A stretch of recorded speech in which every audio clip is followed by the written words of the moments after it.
इस भीड़ को किसने उकसाया? किसने दूसरे दिन अंतिम संस्कार होने के बाद दंगों को हवा दे दी? पुलिस कहाँ थी? क्यों पुलिस का कोई बड़ा अधिकारी वहां पर नहीं नपा? ये वो सवाल है जिनको हिंदू मुसलमान का दंगा कहकर दबा दिया गया है। दोस्तों, 14 अक्टूबर को जब राम गोपाल का अंतिम संस्कार हो गया तो उस भीड़ ने महाराजगंज में मुस्लिम घरों और अस्सलामुअलैकुम रहमतुल्लाहि व बरकातुहू। कैसे हैं आप हज़रात? उम्मीद है आप सब खैरियत से होंगे। अल्लाह ताला आप लोगों को खुश और सलामत रखे।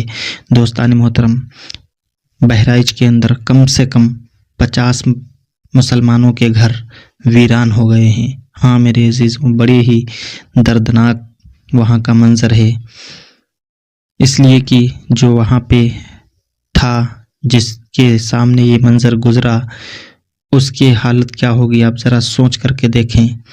आइए उसी से रिलेटेड एक वीडियो है जिसे मैं आपके सामने दिखाना चाहता हूं। आप पहले वीडियो को देखें।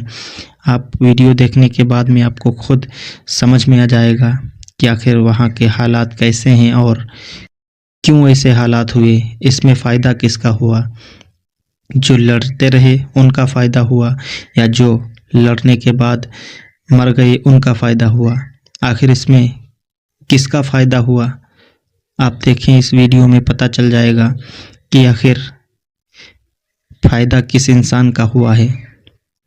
दंगा कराने वाले का फ़ायदा हुआ या दंगा करने वाले को फ़ायदा हुआ है? चलिए तो वीडियो को शुरू करते हैं।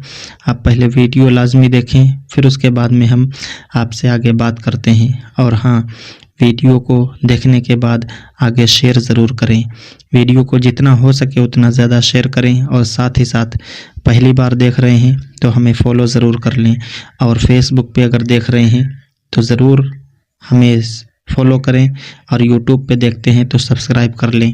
और वीडियो को शेयर करें और अपनी राय कमेंट बॉक्स में ज़रूर दे के जाना, जो भी आपको समझ में आए। इस वीडियो को देखने के बाद में आप वीडियो तो कई दिनों से देख रहे होंगे वहाँ के हालात कैसे हैं, लेकिन इस वीडियो को देखने के बाद में आपको क्या समझ में आएगा वो आप ज़रूर अपनी राय कमेंट बॉक्स में दे करके जाना।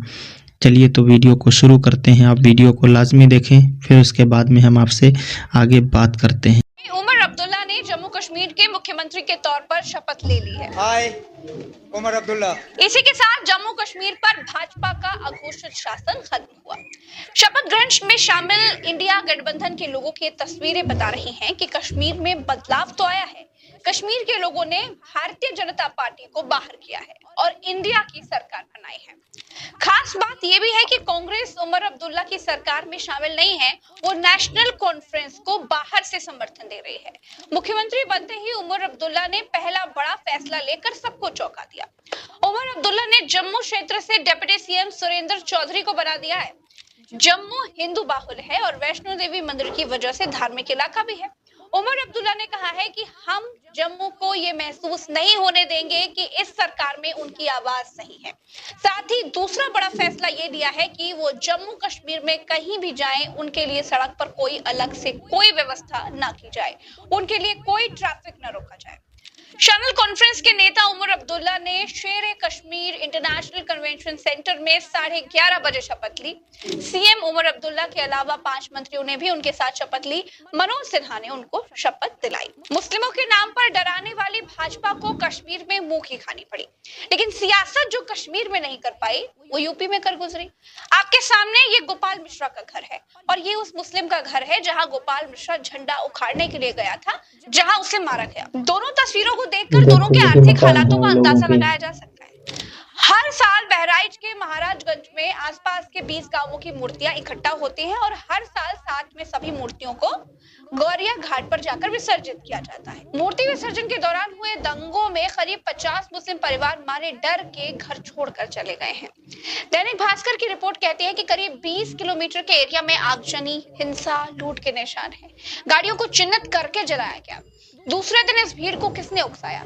किसने दूसरे दिन अंतिम संस्कार होने के बाद दंगों को हवा दे दी? पुलिस कहाँ थी? क्यों पुलिस का कोई बड़ा अधिकारी वहां पर नहीं नपा? ये वो सवाल है जिनको हिंदू मुसलमान का दंगा कहकर दबा दिया गया है। दोस्तों, 14 अक्टूबर को जब राम गोपाल का अंतिम संस्कार हो गया तो उस भीड़ ने महाराजगंज में मुस्लिम घरों और दुकानों पर धावा बोल दिया।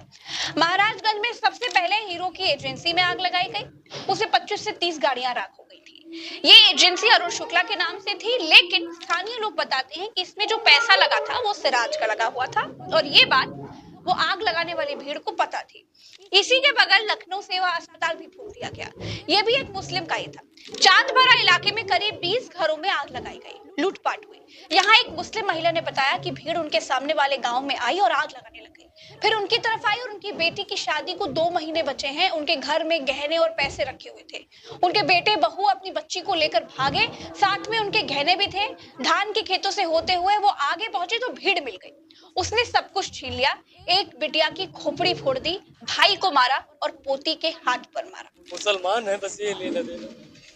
मुसलमान के खिलाफ के लोग मार रहे हैं। एक और मुस्लिम व्यक्ति मोहम्मद इलियास कहते हैं कि जब लोगों की भीड़ यहाँ पर आई तो हम लोग धान के खेतों में भाग गए।